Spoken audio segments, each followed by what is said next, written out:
What is good? What is good? What is Gucci? Courtney IG, and I'm back again. And this time I'm here to talk about Skepta, Ignorance is Bliss. And I know this is not a recent album, guys, and that might be what you want, but this is a review revisit. If you don't know about the series, it's where I look back at one of my albums that I've reviewed, not one of my albums, one of the albums I've reviewed in the last 5 years, 10 years, or there's some sort of reason for me to go back and revisit it. And there's a reason for this because it's 5 years old since I wrote about it. So here we are. So guys, if you don't know, I have got the review in front of me. You can go and read that review in full over at inspireingrich.com.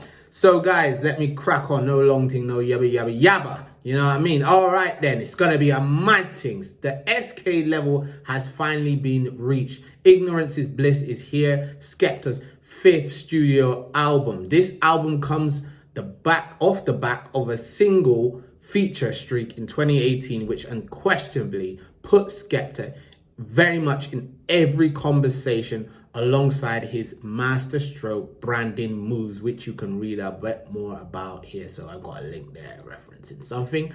Throwaway thoughts. His prior album Konnichiwa was dominated by singles in my opinion and doesn't sit the test of time as a classic. In this I expect more cohesiveness and less waste.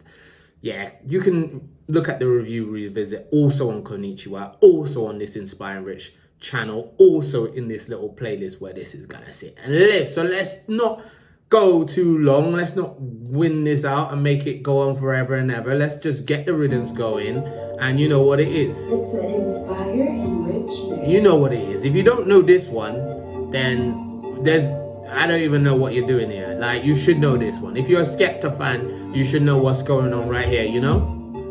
Yes. Classic. Big Smoke. We ain't gonna play it too long on YouTube. I'm gonna, you know what I mean? You know, it works all of this copyright thing. So I can fully remember being sent this single while running. I don't even run that much, so you can tell this is a throwback. Which abruptly made me stop so I could take it in. For the next 20 minutes or so, it was on loop and has been ever since. Facts. To this day, I feel like this is one of Skepta's amazing songs, and the level of potentness, the level of delivery, the level of clarity. So anyway, and I did say that Skepta's clarity has always been his standout characteristic, and in this timestamp opener, yeah, because it does give you that timestamp feel to it, each line is venomous, very much aided by the minimalist video. You gotta face your demons, don't matter how much money you earn.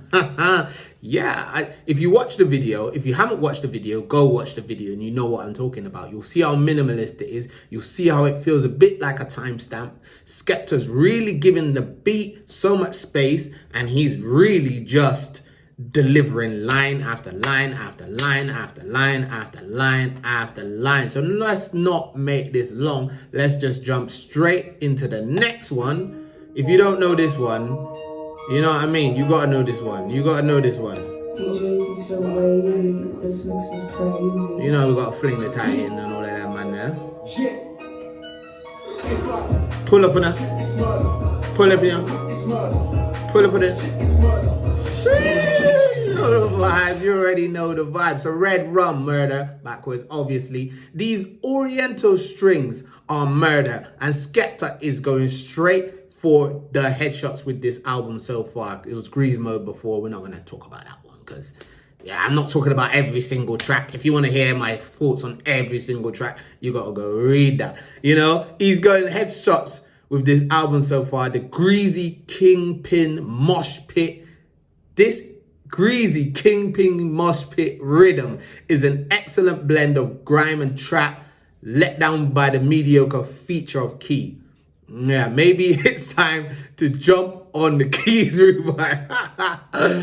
Yeah, I was on smoking these reviews, you know. Yeah, Key. I can't remember what Key was sounding like. Let's see if we can find this little segment in this tune. Let's see.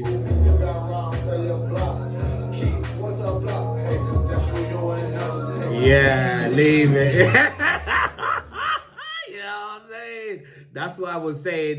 The key thing wasn't really, it was a bit off key. You know them slang. If you don't know them slang, you're too young. You get me? But anyway, it's not everyday guns and shags, more success, piss everyone off. Yes, I love that. I love that vibe. So let's just jump straight into the next one. If you remember this one, you remember this one. If you don't remember this one, then you don't even know the album. You know? It's the Inspire and Rich mix. Banger.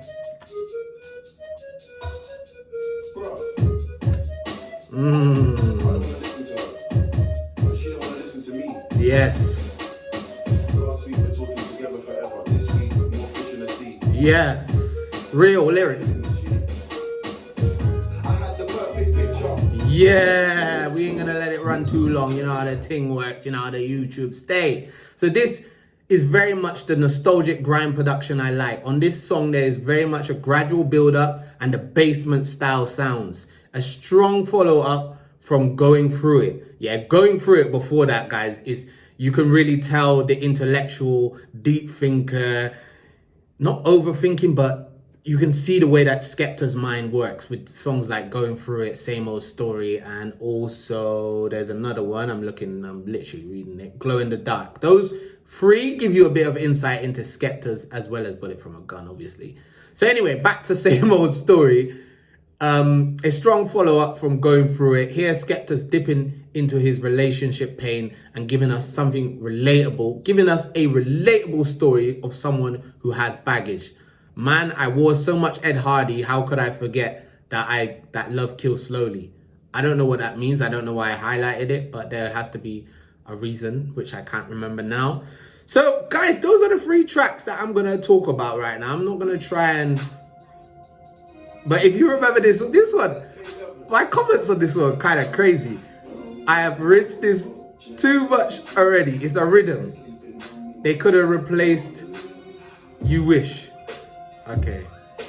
Anyway, let's wrap it up. Okay, let me start this off by saying Dave still has the strongest project I have heard this year. What was that Dave project in 2019 then? Oh, Psychodrama. Yeah, I did a revisit on Psychodrama, and Psychodrama is definitely still better than this, in my opinion. Skepta has delivered a project which, to me, started great, but is just a cool refresher with nothing groundbreaking. I agree.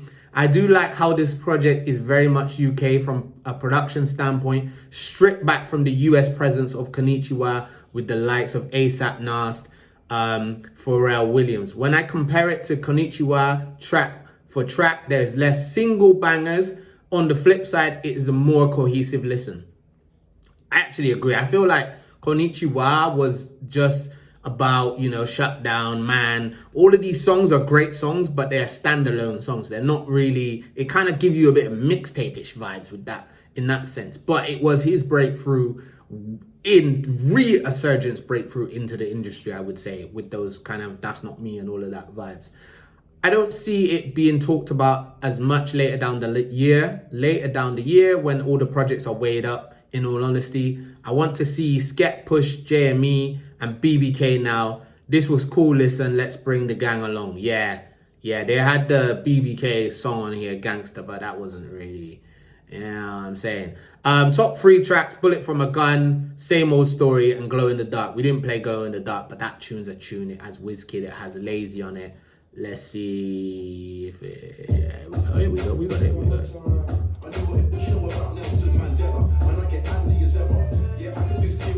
Yeah. Serious tune. Go play that one. 7.2 out of 10. I kind of agree with that. Like, I don't feel like this album really stands out as one of Skepta's like pivotal ones, but it was cool. It did what it needed to do. And you know what you need to do. Like, comment, subscribe, inspire a